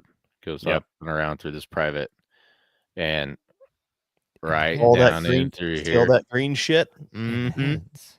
Got There's it. a creek that runs all the way fucking through here. There's a I pond guarantee you there's a pond about every 100 yards and probably a lived-in lodge about every there. 2 to 300. And there's Yeah. no Oh, limit on yes. beaver. There's no limit on beaver. For now. That might change one of these So, days. But A But there suppressed is a 22 season. mint up there. In Oklahoma, there is no limit and there is no season. Actually, there is a season. It's all year. Yeah, Officially. they say it's all year. That way they can reduce it if they need to. yep. Right. That's the same way with coyotes in Colorado. Yep. I went up so I bear little man Murphy's been fucking me over too because I'm just not going to get up there for bear. It's just not going to fucking happen. I was Yeah. planning on going up tomorrow, Thursday, Friday, and then last week it's just like plans changed for my daughter's American Heritage Girls thing, and then now we got stuff going on Saturday, so it's like whatever. I went up Saturday though to go hunting for a beaver with the crossbow, and to make it short, I wandered in there, got up there like 3 hours later than I wanted to because I'm planning like I'll get up there at noon. I'll have all day to walk up and down the fucking creek and look for the perfect spot. Oh no, I didn't get up there till 3 p.m. Just enough time to get the crossbow zeroed before I actually needed to start getting to work. Found a couple ponds, found one I liked that had a very, very nice, freshly mounded on lodge. And to paint a mental picture, the water spills over a dam, really narrow, deep channel where the lodge is. And then it comes out with some marshland. There's some grassy, marshy shit, willowy shit on the other side. And that makes this curve around into the main pond. And there's that narrow channels where I wanted to gank this bastard right as it came around because I know he's going to fucking swim right through there. He's not going to go over where the grass is because he's going to stay in the deep. So he's going to go right around that fucking curve. So I set up right there. And then the fucking wind comes in from behind right when the sun goes down, blows my scent straight across the pond. Just as this bastard surfaces, winds me. I mean, this is what I've learned this watching animals now. When they wind you, they look like they got punched in the face. And then he fucking dives. It's like, well, Damn. shit. That's the one thing that I've been missing a lot of is where the wind is going. Like those ducks that I was stalking a couple weeks ago winded me. All Yep, Hennessy's he fucking winded me with an- them when he dives down low. He came up and within a second or a second and a half, just whoa. Oh, white monster. Yeah. no. Exactly. Hooked. So then I was like, well, fuck it. Now I gotta go around the other side. So I went upstream a long ways, checked out another pond. Turns out that one's empty like I thought it was. Came back and sure as shit, he's swimming right where I wanted him. Right where I was set up to where I had a nice 20 yard shot with the crossbow. Well, I saw him. There's no freaking concealment from 100 yards off. So I'm trying to wait till he swims to where he puts a little tuft of grass between me and him and then quickly move forward a little bit. And then he comes out and I hold still. And we do this over and over until I got to about 60 yards and then he dove. At that point, the game was almost up, but I moved over to the other side and we just kind of played whack-a-mole for a bit. But he never came close enough for the crossbow. With a rifle, I would have got him. But What a bitch. I like the crossbow for that specific challenge, kind of. I was kind of getting off on that on Saturday night because it's like, ooh, I have to get you. Like, you gotta wander real fucking close to me. So now I gotta be extra stealthy. And I think once he winded me, he's being real cagey because he swam way out in the middle where it was real deep. And then right as last light was going down, his little ass pops over the dam, goes on the other side. So then I fucking book it to try and cut him off. But I ran out of light. Oh, Boo. But it was fun. turns on nods. Well, I wish. Yeah. Kind of on the same note of cagey animals. About a week and a half ago, I was out hunting behind the house with my son because I'm out of buck tags. So if a buck walks out, Humble brag. Yeah. Weird flex, but okay. Nice full freezer, bro. I apologize not at all. Fucking shit. Forget the full freezer. He's just like, oh, I'm out of buck tags. I'm Like, out of buck tags. Oh, So I God. handed my son out there in case I This need guy to gets- shoot this deer. this guy gets multiple buck tags. He can go buck himself. I get two. That's twice as many as we get if we're lucky. Buck yourself. That's how many years it takes to get a buck tag. I was out there a week and a half ago, and I'm sitting there with my son, and we hear something that sounds very deerish way off to our right, and a deer. It was a deer, Erica. It jumps and runs, and it's on my neighbor's place. I'm pretty sure, and it runs straight east, and then immediately we can see it go cross the creek, go up, and then run along the fence line at the back of my property on the other side. And then I hear it go in on the other side of my property. Like this deer somehow managed to pick up that we were there and avoid the kill zone. Hmm. So it did not run in front of where we normally shoot them, and entirely avoided it intentionally and specifically. Interesting. I believe that by the way it ran and its body composition that it was a buck. I got no look at antlers, but it was by itself, so that is another clue. So in the future, there may be a smart buck hanging around my place, and that might lead to something that actually grows into a good-sized animal and might be worth taking in the future. You gotta lasso him. Well, here's hoping. Yeah, that's a new method of take. Lasso. Well, no, you want to lasso him and let him grow. You just don't want him wandering off your property. Let it go. Let it grow.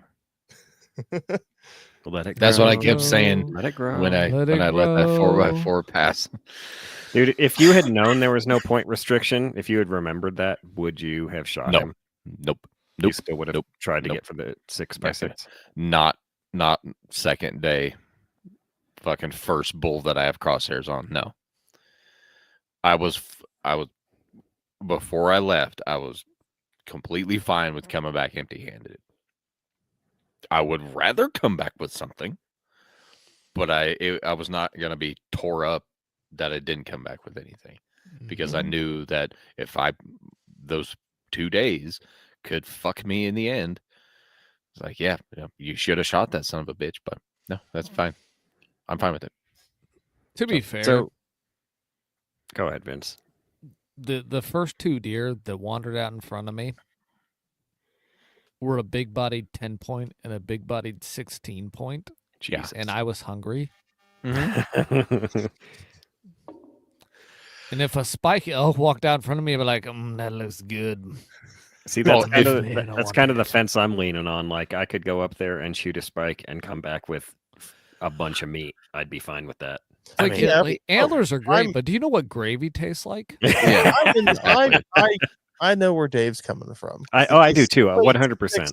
Fucking years to punch that tag, Yeah. and you don't know that you're going to have to come back down for the mountain early. So you're Mhm. thinking, well, shit, I saw these on day 2. I'm going to roll the dice and hope I see some more later. Yeah. Or you hear that big ass fucking bull raking and stomping on twigs up there. And you're like, well, fuck, Mhm. if I shoot the little fucking 4x4 here, Yeah. if I just wait 5 minutes, that big fucker might come down too. Yeah, exactly. So- It's hunting. It's not shooting. So I'm happy. That's all. I still got I still got a deer hunt with my daughter coming up. So Mm-hmm.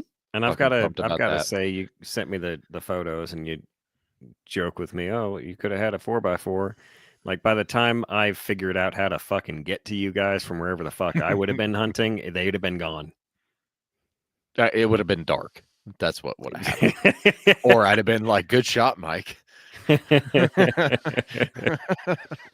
Angle 35 degrees to the northwest. You Fire fucking for nailed it, effects. man. One shot. That's all it took. Dude, I Like, remember that jinkies, reminds me, we dude. were joking. I kept finding does everywhere, and I was like, man, Don's about to get his doe. Mhm. Don't party hunt. Don't shoot other No. people's shit for them. That was one thing that Don and I had talked about before we even started. I was like, okay, we do not shoot. We only shoot when we have a fucking tag for. Absolutely. Like that way I mean, it's never been an issue before, but just in fucking case, because if I shoot a cow and Don also shoots a cow, then we have fucking problems. So Yep. So just hunt what your tag is for. Yeah. well, that was a wonderful story. Takes a long. And I'm really, really, really interested in picking up where you left off next year. I'll shoot the spike. I don't care, but I'm I know after you it. will. I'm after it for the meat, and I've never shot a bull, so it would be nice if the bull I shot, my first bull, was actually mount worthy. But I was gonna feel so bad if I shot that 4x4 and I came back home and looked at my 5x5 and I was like, I shot that a mile from my house, right, not 300 miles, a mile. Yeah. So, well, if I may, I have a duck hunt and a match to talk about, and I'll make that real quick. Is it gonna be 30 minutes or 40 minutes? I'll try to I make it think like we're 10. going to be about 42. Okay. He averages about 42. Just need to budget the beer. So I can Fair. fit a nap in there. I can definitely try to shoot for 10. So, went duck hunting on Sunday and I was out there right before first light, and I think I need to get there like 10 minutes earlier, because as I was setting up the decoys, I was walking back to get the motorized Mojo, and there were 2 ducks circling, and I was like, oh shit. And they were circling right about shooting light. So I think I was legal. I'm remembering the story. I'm pretty sure Sun came. Hold on. You're legal. Hold on. I say that because I'm trying to remember what time it was, when this happened, and Let's sun up, just start, I think, was like 6:38, and it was 6:10. So yeah, I was legal. let's just start with you were legal. Yeah, I know. I realize how that sounds. I was trying to remember how it was going. So relax. Fish Squeezer's going to be pounding his head against the steering wheel when he hears that. Good. I hope we hear him honking his horn from all the way down here. So I walk back to get the Mojo because it's now first light. I'm hearing shots everywhere, and I see 2 birds coming into the decoys, and I'm like, oh shit. So I kneel down to get my shotgun, which is unloaded, of course. So I'm trying to stuff shells into it, and I rack the chamber as the 2 birds, like, they start coming in, and they did the thing where they circled around to get downwind for their downwind approach, and as they're coming in, they do their circle. I'm trying to get shells in the gun, and they're doing this with me standing out there wide open. I put 2 shells in the mag, I rack the bolt, and I guess it was so cold it didn't want to rack. So I was like, oh goddamn, it racked like almost a quarter of the way and stopped. So I'm like, no, what the damn it? And I start like pounding on the bolt to get it to go forward. And I finally like calmed down, slid it forward calmly. And by that time I was busted. if I had gotten the shells, if I had had a loaded shotgun, I'd have a bird or two right at that point. But that was the only set of birds that even came remotely close to the decoys. So I waited for an hour and a half, saw nothing, heard no more shots. Like, they just weren't flying. So I went on a little hike, found a whole bunch of them, and I messed up here too. I saw one that was probably within shooting range, and I knew there were more, so I was trying to sneak up on them and get a better shot, but they heard me, they busted me, and they just poofed out of there. I could have taken a shot blind, but I would rather not, especially after things happen Free when duck. you do that.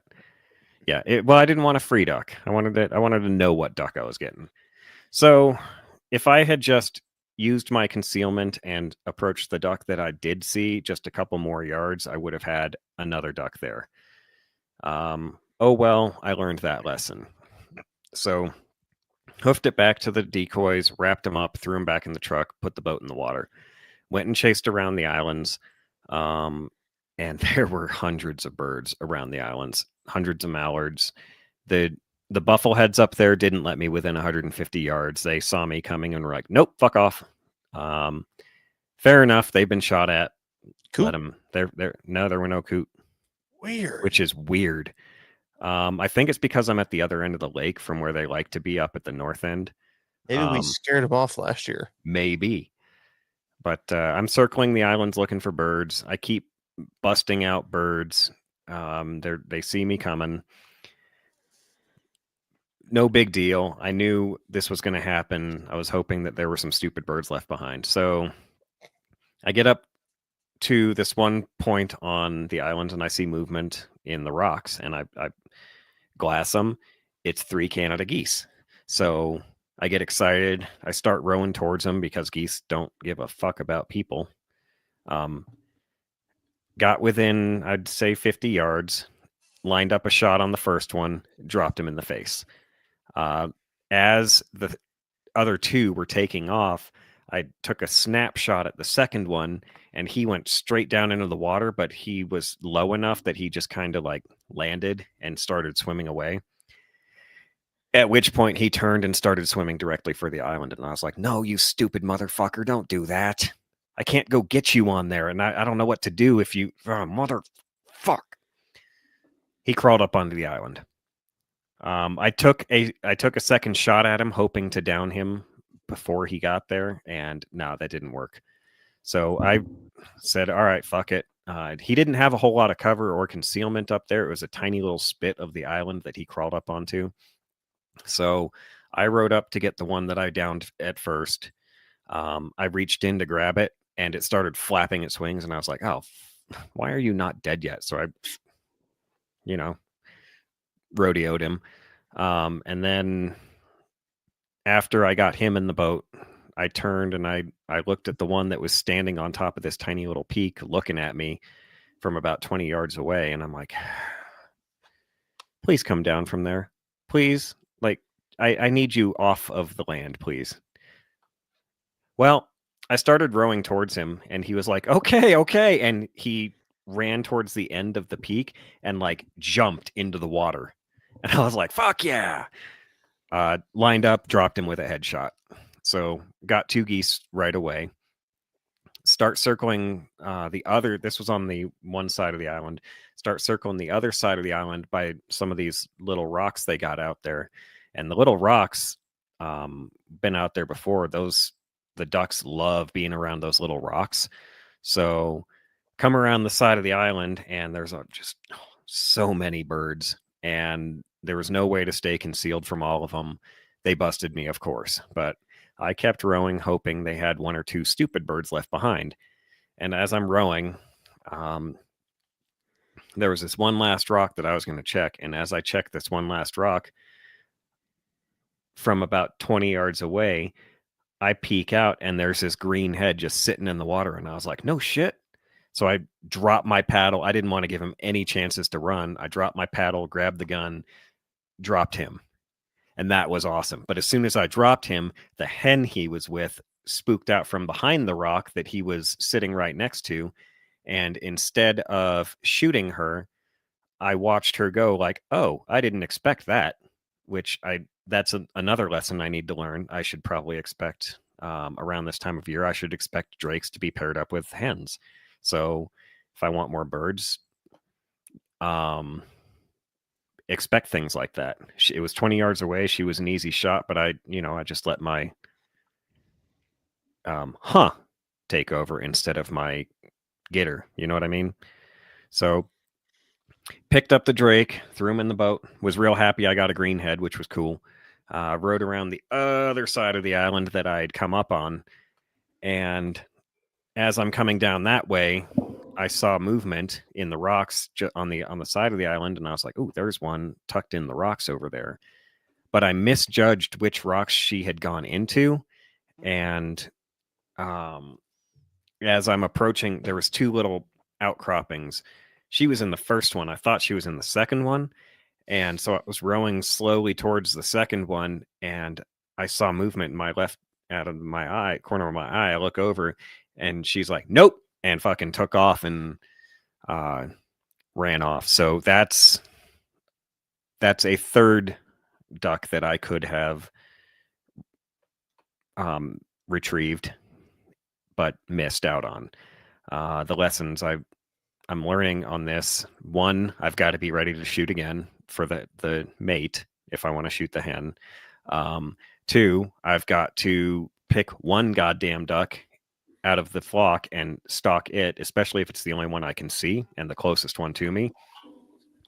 And the third lesson is make sure I know exactly where they went in. Don't lose sight of where they went in, because I saw her go in, lost sight of it, and misjudged which crop it was. So that's okay. I'm learning the lessons.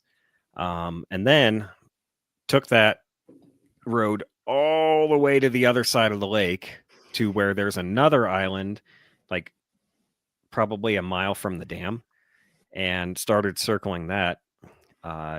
Busted out another whole, like 6-7 dozen birds. But there was a pair, there was a hen and a drake, and they weren't as spooked as the rest of them.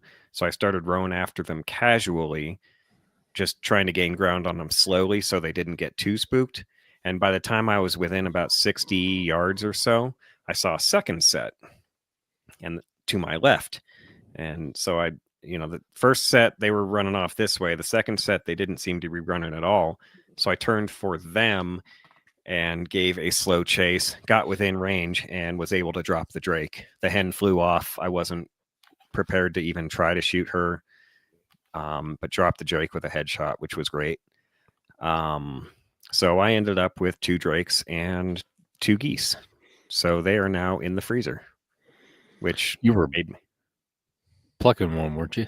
I was, yes. Thank you for bringing that up. So the 3 geese that I got last time, I tried to do Sam's way of leave the skin on so that the fat can soak in and everything. But when I was plucking them, the skin just came straight off. Well, these birds I left in the fridge for 2 days because I couldn't get to them. I just had too much other goddamn shit to do. I had to finish processing the hamburger from the deer. I did that on Sunday after I got back from the duck hunt. So I let the birds cook, as it were. By the time I got to them, the skin was it was sticking to the breast. So I was actually able to get all the feathers plucked off of the breast of one of the birds. The other one, not so much. But in any case, I now have 2 breasts that have the skin on, and I'm hoping to just fry them or grill them up like Sam said and see how that goes. It was very interesting because the one that didn't get headshot was the one that the skin didn't want to stay on the meat. And I found 3 pellets and 3 holes in the breast meat. And I was like, oh, that's why it couldn't fly no more. Figured out that's the one that climbed the mountain and then jumped into the water when I got too close. So it's kind of neat. It's always neat doing the after action, doing the autopsy when you're, gutting them out or whatever. But yeah, it turns out 4-shot it'll penetrate through the breast meat, but it will not penetrate the breastbone, at least not from that distance. But saw a thing on the old Instagrams that, if you aim for the head, especially if they're flying, aim for the head, maybe you'll get neck. But in any Did I case, miss what shotgun you were using? my Remington 1187. Okay, not the permachoke. No, not the permachoke. Okay. I'm thinking about taking the permachoke back out for the boat trips because it would be a little bit better for this. But on the other hand, I don't like pumping it in the cold. It doesn't pump very well when it's super cold, and it's hard to pump with the gloves on. And Is at that the a same lube time, issue? it could be. And I may try the. You use different lube. I may try Vince's? Dooley's. Or that lube, Make- the home Yeah, brew. the shot racha. I will try the shot racha on it, see how it goes. So anyway, that's how my bird hunt went. And the other thing I wanted to talk about real quick was how my match went last week. You better make it real quick because we just it's gonna clocked be. 2 hours and I need Yeah, to go to bed. I can see your eyelids drooping. I know I'm boring. Fuck off. It's not that. We've been at this for 2 hours and it's like I'm ready to go to bed. I had a long day. You're making it take longer. So I'm not going to go into how the match went. It went about as well as the others have. Lots of jamming issues. So I was at the range with a buddy the Friday before that match, and I'd been looking at the used rack. And Sam, what did you say to me last week? I don't know. Are you I have going to no just... fucking clue. You asked if I was just going to buy a Glock 17 and be done with it. Oh, that shit. Well, there was Mr. No, I'm gonna swap slides back and forth. I'm like, how much? You're gonna be Glock 17 in no time. Oh no, I won't. No, I won't. 1 day later. 1 day later. So Yep. here's my new Glock 17. Jesus fucking. They had, when I was at the range with my buddy, they had this in the used rack. It's a Gen 3, and it looks like it's barely been shot. It's in really nice shape. They had it for $400. And so after the match went about as well as you would expect, after the third and final stage, everybody else was trying to finish up their shooting. I went out and bought it immediately. Haven't even shot it yet, but I'm really excited because it's in nice shape. It's a nice gun. So that'll be my competition gun. I now have the 200 grain pills inside the Glock 22. It's back to a 40 caliber. I wore it to the duck hunt. I will say that the 200 grain pills were really, really tough to get 15 rounds into the mag. Could have been mags I've never really used before, but they stick out so fucking far that they may have been rubbing against the front of the mag on the inside and creating friction. So Just press them in further. Use a hammer. Yeah, I have a mag loader, and I had to put a lot of weight on it to get them to compress enough to get the 15th round in. Your old ass would have a mag loader. Well, I have mags that take 36 rounds in some, mag loaders are useful.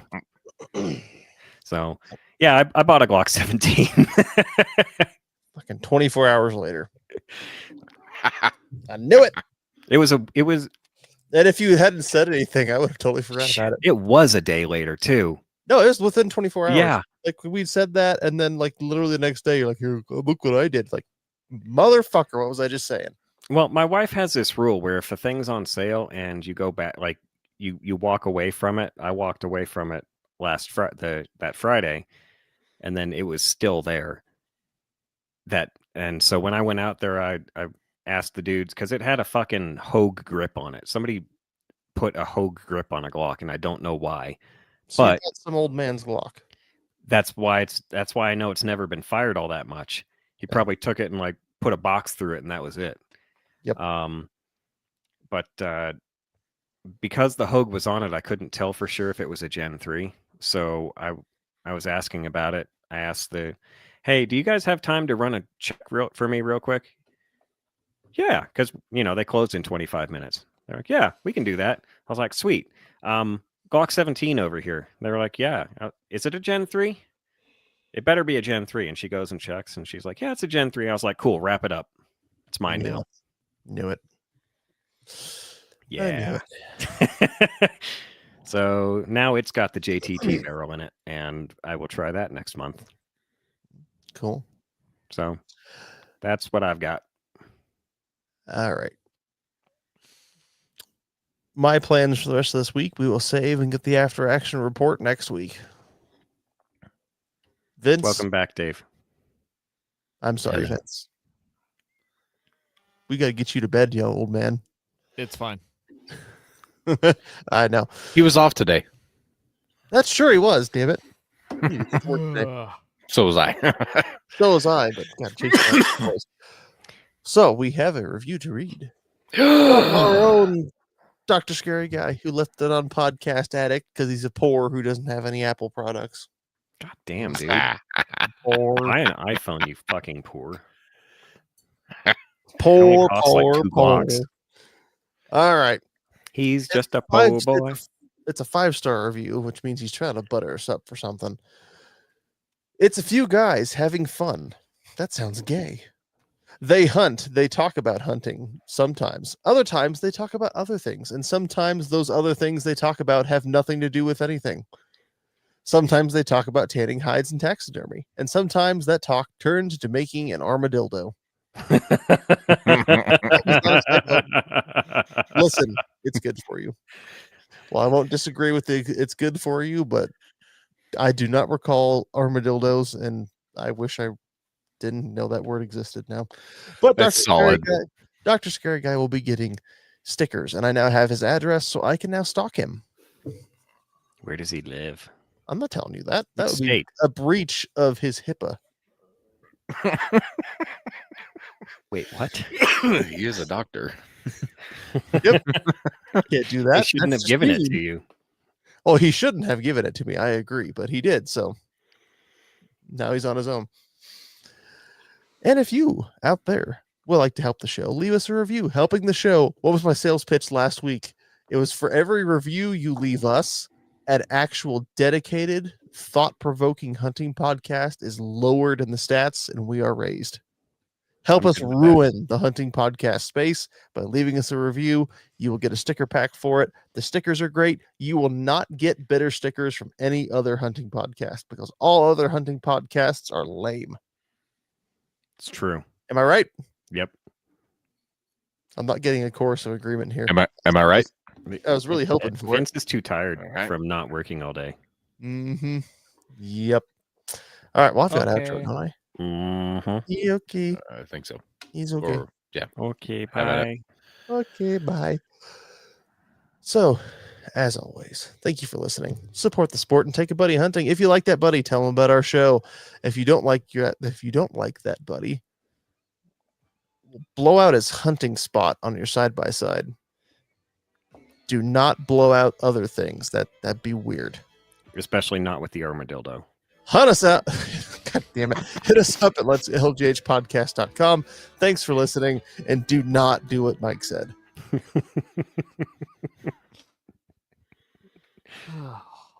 Little man Murphy.